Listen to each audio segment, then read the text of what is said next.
Quiet on set. Rolling. Action.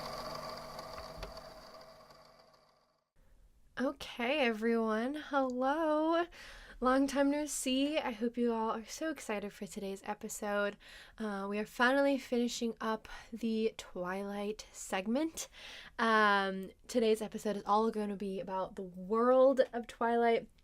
Every single character I have put onto this document to sort of analyze who they are, why were they even put there, sort of examine the effect that they had on each other. I think my biggest gripe with the books is that it took until Breaking Dawn to meet all these characters, and I find that a lot of them are significantly more interesting than Bella, Edward, and Jacob.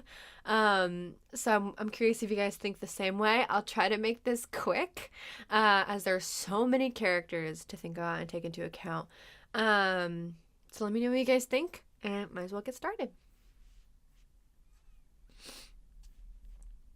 So you can't have any World of Twilight episode without first talking about our main protagonist, Bella.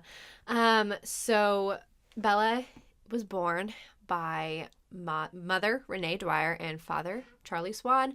She was born September 13th, 1987, and lived in Arizona with her mother and visited her dad in Forks about once a month in the summer until she was a teenager, when Charlie would come visit her in California instead.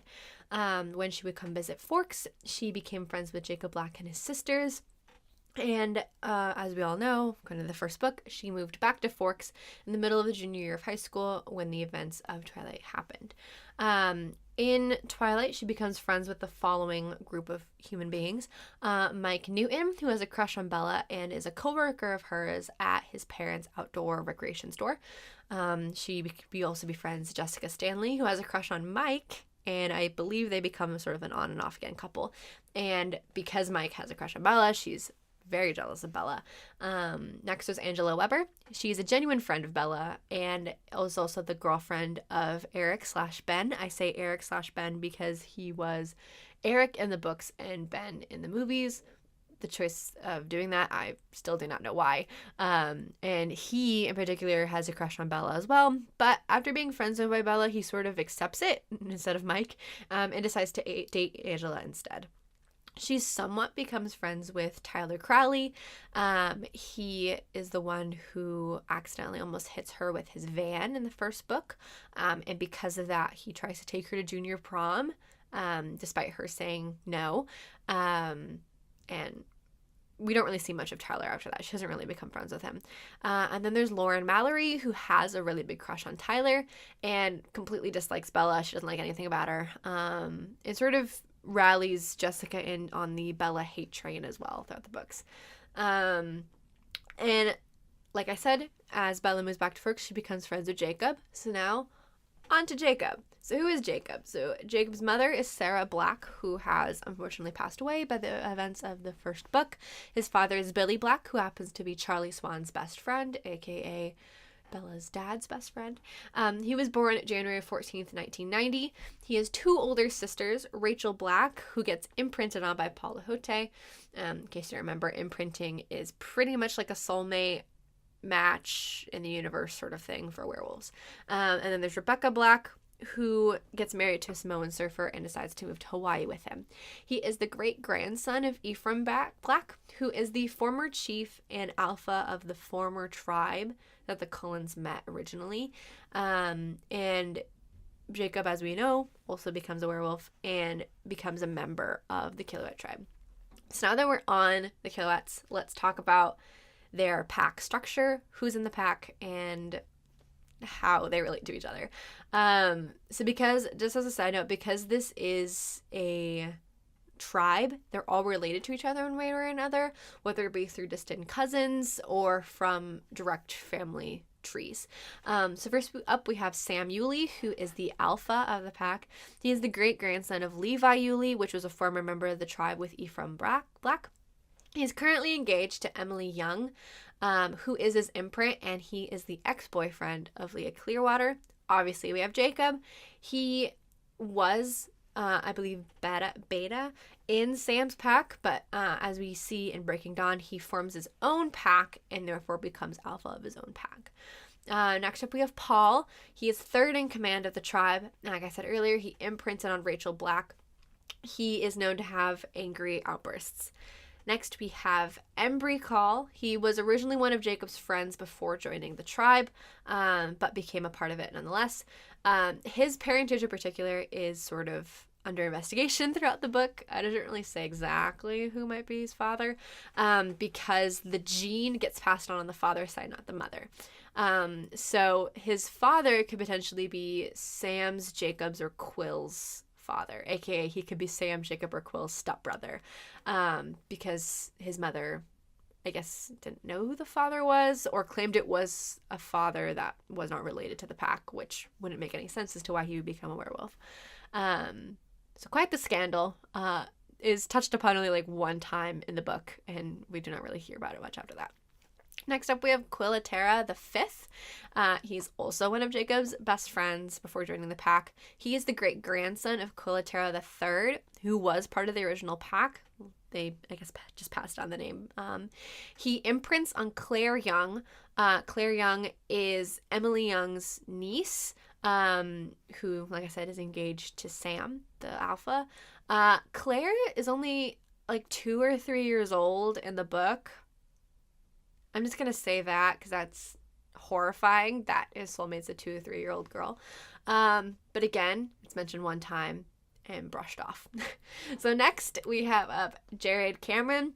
He becomes the new beta of the pack, and he imprints on a girl named Kim Conweller, who is just a classmate of his, and she actually had a crush on Jared for the longest time, so she's, I guess, happily ever after for her.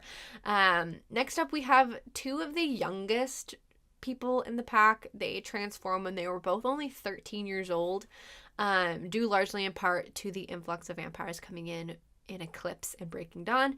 First up, we have Brady Fuller. He's a distant relative of the Atera and Clearwater family lines. They didn't really mention exactly how. And we have Colin Littlesea, who is a direct cousin of Jacob Black. That's kind of how he's related. So, like I said, there is the Clearwater family, which sort of rounds out the rest of the pack. So we have the father, Harry Clearwater. He unfortunately passed away from a heart attack in New Moon. And then we have Sue Clearwater, who actually goes on to date Charlie Swan in Breaking Dawn. I guess inadvertently becoming Bella's stepmother. If they actually end up getting married, there's not like a marriage in the book, so we don't know. But Harry and Sue have 2 children, one of which is Leah Clearwater. She is the older sister of Seth Clearwater, Sam's Yuli's ex-girlfriend, and she is known to be the only female, werewolf in the entire tribal history. It's only ever been known to go through the men, not the women, so she has a lot of feelings about it, and therefore sort of described as just awful. She apparently has an awful attitude. She makes everybody miserable, which is horrible. I wish Stephanie wrote her to be better, or at least to be perceived better, because the pack does not give her any good qualities at all. And when Jacob forms his own pack, she becomes the second in command of that pack. And like I said, she's the older sister of Seth. Seth is second cousin to Emily Young, so that's why it's such a big deal that Sam left Leah for Emily, because Emily is actually Leah's cousin. And also Seth is one of the youngest members. He also splits off to go join Jacob's new pack in Breaking Dawn as well. So now that's pretty much the entire pack.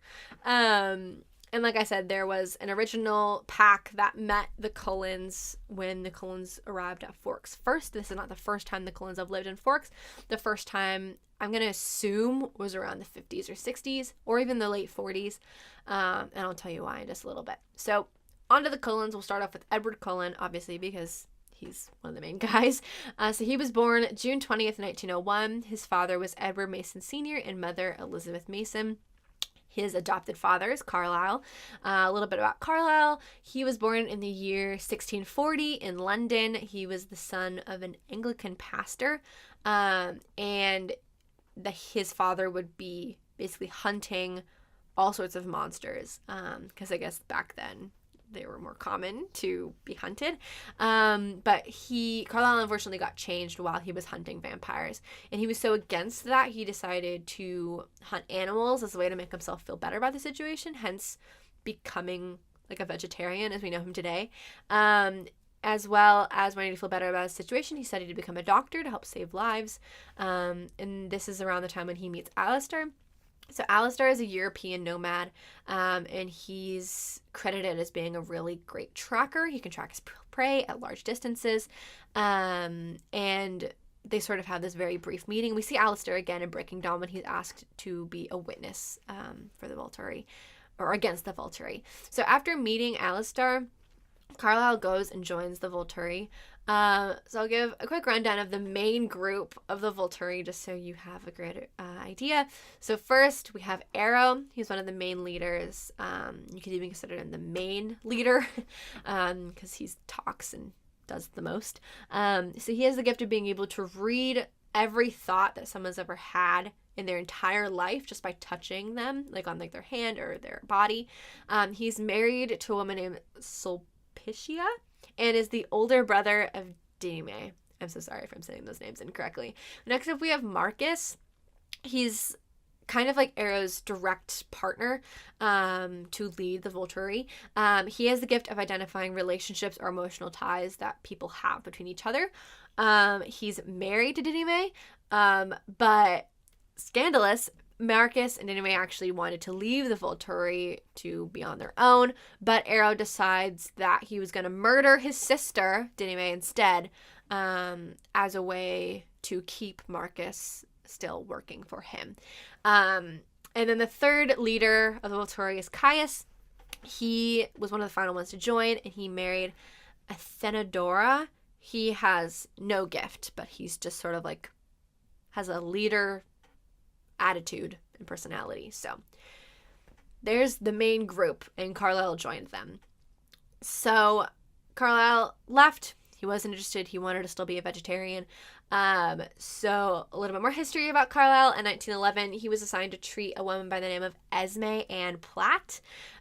She was just minorly injured, and this would not be the last encounter. As we know, Esme is an important character. In 1918, he was working during the Spanish influenza epidemic in Chicago when he met Edward. He changed him, and they became sort of this duo traveling as nomads together. In 1921 is when Carlisle and Edward see Esme again. This time he stumbled upon her after an attempted suicide, which could have succeeded, hence why he decided to change her into a vampire. They both ended up sharing that they had feelings for each other, and Carlisle and Esme are now husband and wife. Esme doesn't necessarily have a gift, but she is known to have this sort of ginormous capacity to love, hence why she is the matriarch of the family. While traveling as nomads, before meeting Esme specifically, Edward and Carlisle meet the Irish Coven. We see this in Midnight Sun. It is like a brief encounter.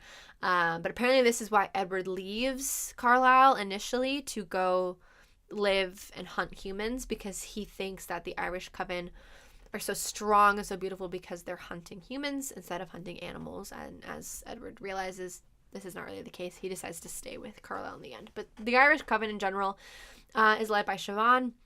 She's the leader of the coven with her mate Liam, and she has this supposed gift, it's never really confirmed, that she's able to sort of, I guess, manifest a specific outcome for events that are happening, like this outcome that she wants, and she can just sort of be like, I really want this to happen, and it'll happen. It's supposed, it's never really confirmed.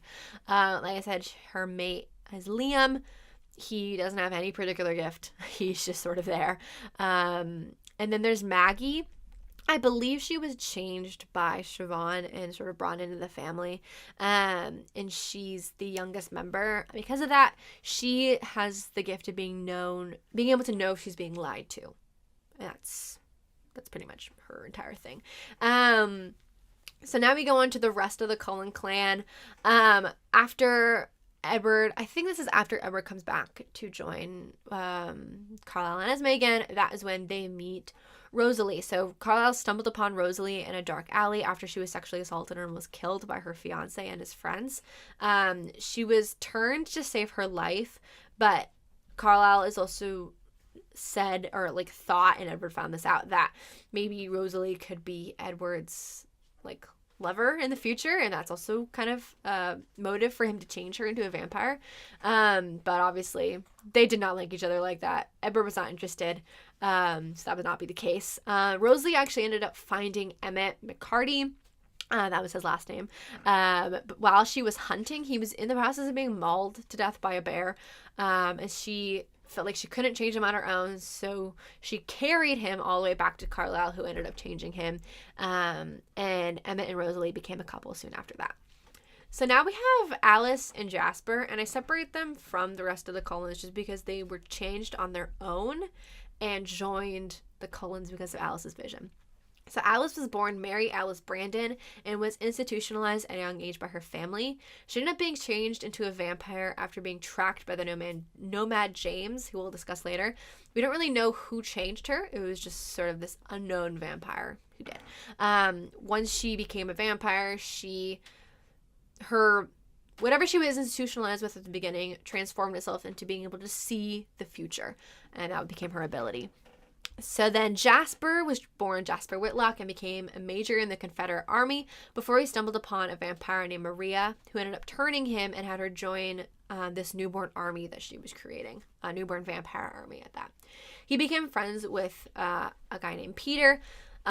Peter was used by Maria for his skills, but he soon fell in love with Charlotte, which was a newborn vampire Jasper and Peter were assigned to kill because she wasn't that useful. Peter and Charlotte ended up running away together, and we actually see Peter and Charlotte again because he stayed good friends with Jasper after all of this and is also called upon to testify in front of the Volturi in Breaking Dawn. So after this, we also know that Jasper has this gift of being able to feel the emotions of those around him, and subsequently sort of grew tired of constantly having to kill newborn vampires because he could feel the emotions that they felt before they died. So he decided to become a nomad and leave Maria, and that was in the 1940s, and that's also when Alice found him, because Alice actually had a vision of meeting him, and so she met him where he was going because he didn't really know where he was going, and they decided to become a couple, and she eventually had a vision where they would meet the Cullens, so they ended up traveling to go meet the Cullens. So now we have the entire Cullen clan. That is all of them. So now how did the Cullens meet the Kilowetts, like I mentioned before? So the Cullens moved to Forks. It's mentioned that, Forks is really like covered in rain clouds and dark, and there's a lot of forest and a lot of wildlife, so it's kind of like the perfect place for them to live. So they moved to there as a way to sort of develop this permanent settlement. But obviously they met the Kilowett tribe, who was led by Ephraim Black. There was only 3 members of the tribe at that time. It was very small. So the Cullens, like I said, only drank animal blood per Carlisle's request, and so the tribe decided to make a treaty with them that first established a boundary line, so we know kind of where the Cullens' land is and where the Killet's land is, and they can't sort of cross over each other's land. They also established the following requirements. So the Cullens could not specifically bite a human, whether to kill or to change them when living there. And they cannot, the Killet's in return cannot reveal what they were to the humans and how to sort of leave the Cullens alone, like not stalk them, like give them their own space pretty much.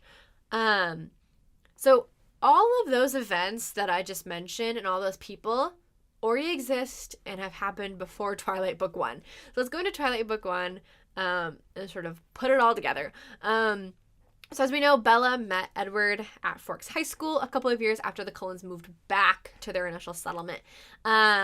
As we know, towards the end of the book, the Cullens run into nomads Victoria, James, and Laurent. James is the tracker who tried to kill Alice originally, but now he sets his sights on Bella. Victoria and James are mates, and because of that, Victoria is sort of like deeply offended that James is killed and decides to also attack Bella. Then there's Laurent, who's kind of sort of separate from Victoria and James, and he initially turns his back on James altogether when he decides to kill Bella. And he decides to go live with the Denali Coven, who I'll talk about in just a sec. But as we know, in New Moon, he comes back to Forks per Victoria's request to track down Bella and sort of keep an eye on her. But Laurent decides he would instead kill Bella to sort of also satiate his own hunger, but also prevent Bella from being killed brutally. But Laurent is killed by the Kilowetts for being on their on the land. So the Denali Coven, like I said, this is another permanent settlement. They're a group of vampires that are also vegetarians and very loyal to the Cullen family, and their permanent settlement is in Denali, Alaska. So not too far, but they have their own little settlement there that's sort of separate from the Cullens. The coven was initially founded by Sasha, who turned Tanya, Kate, and Irina. Sasha became sort of like the mother of the group, while Tanya, Kate, and Irina became like sisters. Sasha created an immortal child, who she named Vasily. This is a crime as stated by the Volturi, and Sasha and Vasily were executed because of this, which pretty much traumatized Tanya, Kate, and Irina. Tanya took over as leader of the coven after their deaths, and then we see in the first book, Laurent became romantically involved with Irina after he moved there to go live with them. I guess for some reason it didn't really work out, and that's why he came back. It's not really said exactly why he came back to Forks. But after his death, Irina held this huge grudge against the wolves until she too was killed for falsely claiming that the Cullens created an immortal child. As for Tanya, she had a romantic interest in Edward, but he obviously never reciprocated that, and she sort of just stayed, I guess, a leader. Kate, on the other hand, she was gifted with the ability to shock her opponents with electricity that flowed throughout her entire body. And in Breaking Dawn, we see Kate meeting Garrett, who is a European nomadic vampire who was old friends with Carlisle. He was turned during the American Revolution and still holds a lot of the patriotic sentiments. So Kate and Garrett actually become a couple at the end of the book. And to sort of round off the rest of the coven, we have two former guards of the Volturi joining the coven, Carmen and Eleazar. Eleazar has the gift of being able to sense someone's ability, which is a really lame gift, if I do say so myself. But yeah, so that is the Denali Coven, and like I said, Carmen and Eleazar are part of the initial Volturi Guard. So let's touch upon who the Volturi Guard are and why they're there. So this Volturi Guard are subordinate to the initial Volturi Coven, like I mentioned before, and each one was specifically placed in the Guard because they have a skill or ability that is useful for protecting the Volturi and executing any tasks that the Volturi asks of them. So first up, we have Chelsea. Chelsea has the gift to influence emotional ties and is Afton's mate. She's particularly used in battles so that she can separate alliances and distance any innocent members of covens that they attack in the hopes that those innocent members will join the Volturi as a result of this quote-unquote mercy that they're putting on them. Then we have Jane. Jane is the twin sister of Alec and has the ability to induce a horrible, crippling pain in a person's mind. Like nothing's physically happening to them, but they feel it inside their head. She strikes fear in both the guard and anybody else who wants to break the Volturi's rules, hence why she is so useful. And like I said, she is a twin sister of Alec. Alec is also a high-ranking member, as with his sister, and he has the ability to deprive someone of all of their senses with like this black cloud mist, and that pretty much paralyzes the person that he's trying to attack. Next we have Felix. He has very good battle technique and significant strength, which makes him an all-around good fighter, but other than that, there's no other particular gift that he has. We also have Dimitri. He's another skilled tracker and actually has a very clean track record of tracking. It's a very weird sentence. He's also been able to find people, and he's pretty much considered the best tracker in the world, hence why the Volturi has him in his ranks. Next up, there's Heidi. She has the ability to attract humans towards her. It is in charge of ensuring that the Volturi have prey easily brought to them. She basically like fishes people so that like they want to go on a tour of Volterra and delivers them to the Volturi members who can then consume their blood. Next, there's Renetta. She has the ability to repel opponents. I guess just either physically push them away or cause them to change course, which is why she's personally assigned to be Arrow's bodyguard. She was created by McKenna, who was a nomadic vampire who's mated to Charles, whom she met in Barcelona. They have stayed, both McKenna and Charles have stayed out of the Volturi altogether, so very minor characters, mentioned like briefly. Next, there's Corin. She has the ability to make others feel content about whatever situation that they're in. She's often assigned to keep the wives Sulpicia and Athenodora company, and to keep other members loyal to the Volturi altogether. And last but not least, there's Santiago. He, like Felix, is a skilled fighter and has tremendous strength. He is often side by side with Felix whenever there is battle. So that is the guard. There's more people briefly mentioned, but this is who specifically was on an index of characters at the end of the Breaking Dawn book. So speaking of Breaking Dawn, all of the rest of the characters that we meet is at the end of Breaking Dawn, which of course is when Irina accuses the Cullens of creating an immortal child, aka Renesmee, even though we know Renesmee is not an immortal child, she just happens to be half vampire, half human. So the Cullens ask for witnesses to help them convince the Volturi they're innocent. Apparently, this has only happened a other number of times. It is confirmed that one of the witnesses that Alice and Jesper meet, I believe in the Amazon, or around that, he was also turned to be a half human, half vampire. And apparently all one has to do is a vampire just has to impregnate a human, which is apparently physically possible. I don't know why. And the reasoning was that they would be sort of superhuman, more skilled. They could consume both human blood and human food. And it said that he has 2 other sisters that he's not really in contact with. So that's sort of Renesmee's new species. But other actual vampires that we meet, I'm going to start off with the Egyptian coven. So there's first Amun. He's the leader of the coven, and he's one of 2 survivors of a previous Volturi attack. He's considered one of the oldest vampires in existence, and he created the rest of his family, and he wanted to stay out of the fight with the Volturi altogether because of the trauma he suffered from the initial Volturi attack many years earlier. Then there's Kebi, who's a member of the coven and Amun's mate. She is one of the other survivors of the Volturi attack. Then there's Benjamin. Amun specifically created him after seeing him perform his talents on the side of the road.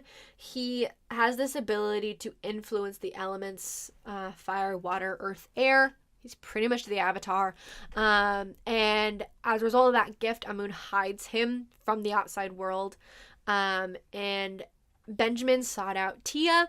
I guess they were friends as humans, and he just proceeds to seek her out when he's a vampire. And Tia becomes Benjamin's mate, but specifically loyal to Benjamin alone. Like, if Benjamin wants to decide to help out the Cullens, she'll stay with the Cullens as well. Next up, we have the Amazon coven. This coven lives remotely from the human population and thus does not keep like an accurate facade to fit in with the humans. They're sort of this, like, they're just on their own outside of any human technological innovation. So first there's Kachiri. She's not in the movies, in case you're wondering. She's just in the books. But she's the founder of the coven, and she turns Zafrina and Senna.